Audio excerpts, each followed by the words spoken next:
Peace, infinite waters, diving deep once again. The science of persuasion, how to influence people.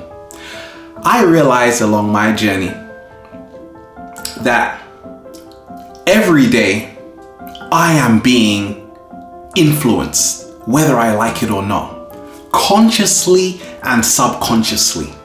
You walk down the street, you see a poster of an attractive woman, a handsome man. Now you should buy their product. So we have positive associations and we have negative associations. It's so empowering for me along my journey in helping me become the greatest version of myself to become aware of the science of persuasion. You have sports stars who have endorsement deals, and we feel we can be like them if we buy their product. But there's a whole science to this, and I see that persuasion is the subtle form of manipulation. Persuasion is where there is a benefit for both parties. Manipulation is more about control. It is more about one person benefiting only. But in essence, I say that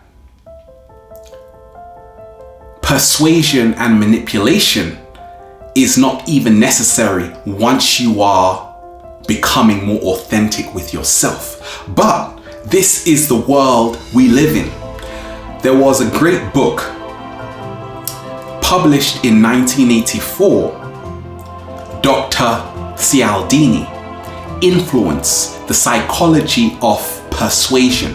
And he talked of the 6 weapons, he called them weapons, of influence. And if we look at them, they are fascinating. He talks of reciprocity. This is, if you scratch my back, I will scratch yours.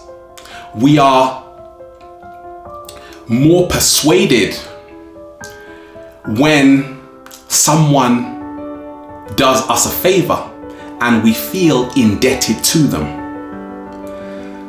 It even happened to me along my journey recently. Someone just made a fabulous website for me, and now I want to give them my home. We feel that many times when people give us a gift, we have to offer the compliment. And this is part of the law of exchange, which I talk of.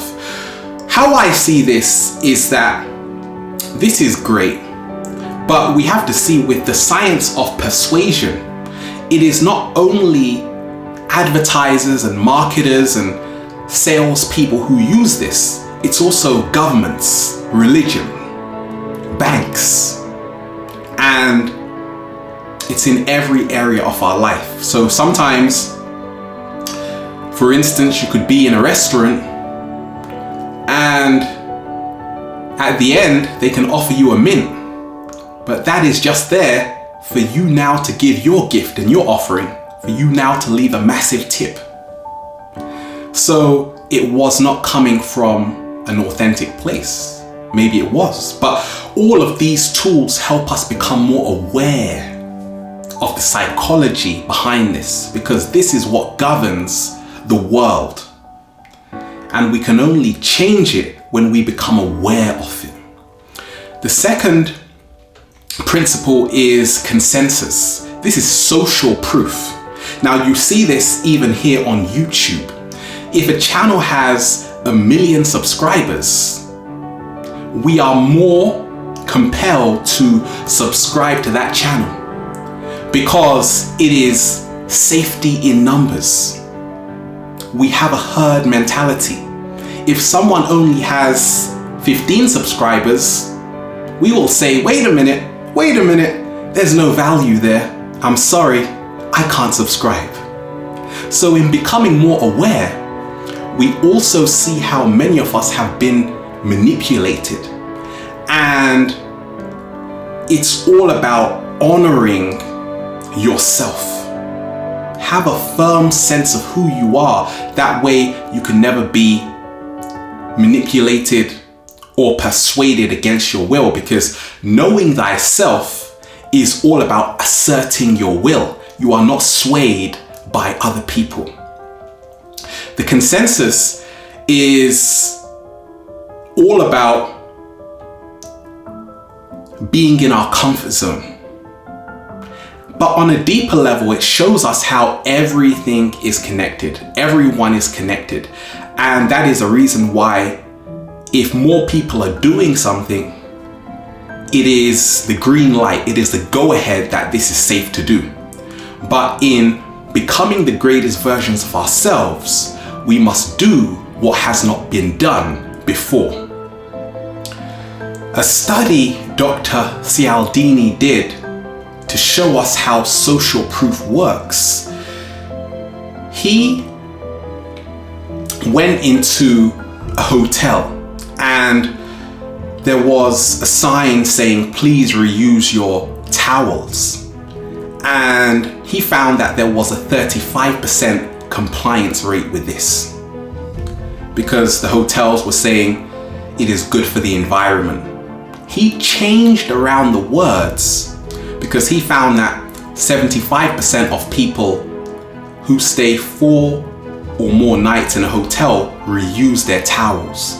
So he wrote 75% of people in this hotel reuse their towels, and he found a 26% increase in the reuse of towels.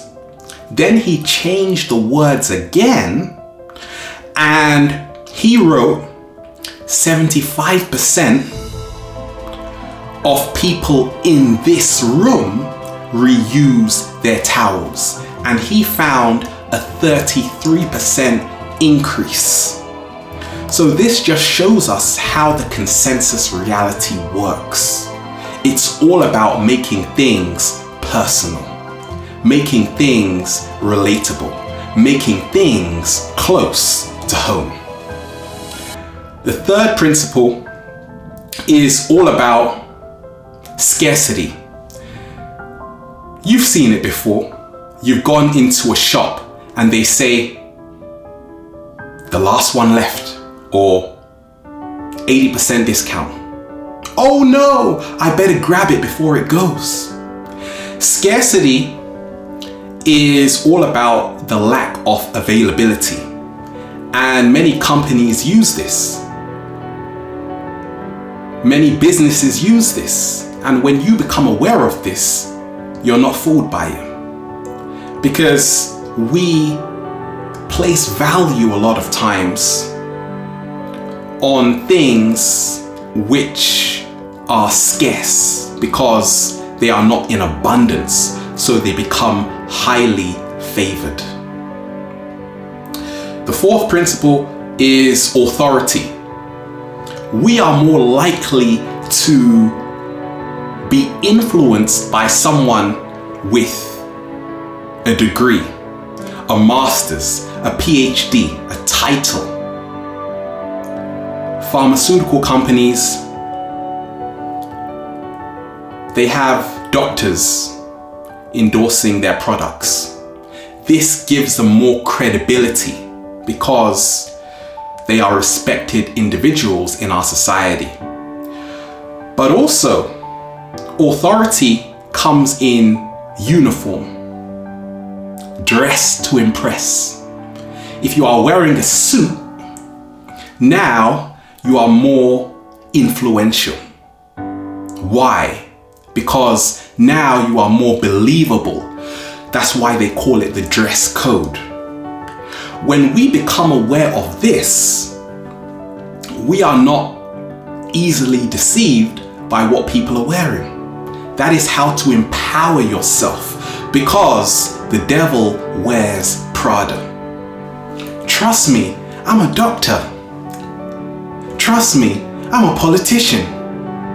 Trust me. Why? Trust yourself. That's what I see. Trust yourself. The fifth principle is all about the principle of consistency. Us human beings are funny creatures because we love to be consistent. We love to have this congruency between our words, thoughts, and actions. And we also love seeing consistency in people. This makes them more influential. If someone has been building houses for over 30 years, this makes them more influential. What triggers consistency? We see that it is commitment. When you are committed, now you develop more consistency. A tactic many corporations use is that they start off small and then they go big. So they might get you to sign up for a free internet service. In the beginning, it's free or at a very low cost. So once you make that initial commitment, now they can put the price up, and what happens? You will still pay, because we don't want to break our consistency because we already made a prior commitment to it. This is a science, and once you know how this science works, you can see through the veil. The last principle is the principle of liking. We are more influenced by people we like, people who are similar to ourselves, people who we can relate to, people who are smiling a lot,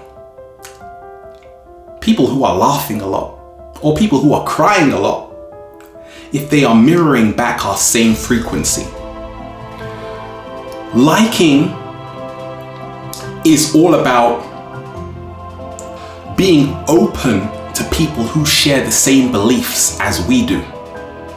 So with those 6 principles, I have found that they are fascinating, because this is what so many businesses, so many religions, so many financial institutions use. But we can use this in our everyday life for positive benefits in our daily interactions.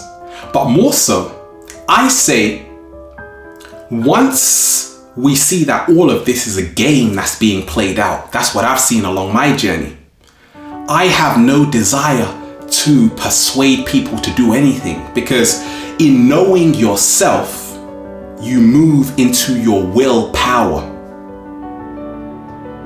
There is no need to make someone try to do something. But if we are aware that this is being used on us every single day, whether we like it or not, we can now become more smarter in navigating this matrix. But also, we can start to change the structure of this. Because I don't care if 1 million people have liked it. If it's not resonating with me, it's not resonating with me. No hate there. I don't care if 1 million people hate it. If I like it, I love it. It's a personal choice. So in essence, I say, along my journey, I don't seek to persuade people or get them to join the bandwagon, because then we don't know if people are moving out of their true authenticity or we are swaying them. But in saying that, once we study this science, we can see how manipulation works on a grand level. We can see that by changing words around. The grimoire is grammar. That's where the word grammar comes from. Grimoire. a book of spells. So there are spells all around us. We have to wake up, we have to smell the coffee, and we have to empower ourselves today. I am talking with authority because I want to be influential in the world. I say, just relax into who you are. Just be comfortable with who you are. That's what I'm doing, and I love it. But there is so much to learn and so much to discover about how our mind works, how our body works, how our emotions work. I say, by learning more about this, what I've realized is that it keeps me up here in my headspace. And for me, it's all about the heart space. And the heart space surrenders. There are no games when you are vibrating in your heart space. You don't seek to be influential, but you naturally are. Look at singers, great songwriters. They get millions of people to sing along to their songs, and many of them don't have a hidden agenda or intention, but to express themselves 100%. So what that shows me is that once we start to express ourselves 100%, we will not only be influential to the world around us, but we will also start to inspire ourselves, making us elevate to infinite heights. There you have it, in a nutshell. Love life, be authentic. That's what I tell myself. Be honorable, be true to yourself, and everything else will fall into place. We are here having fun, infinite waters, diving deep once again. Stay well, stay healthy. Peace.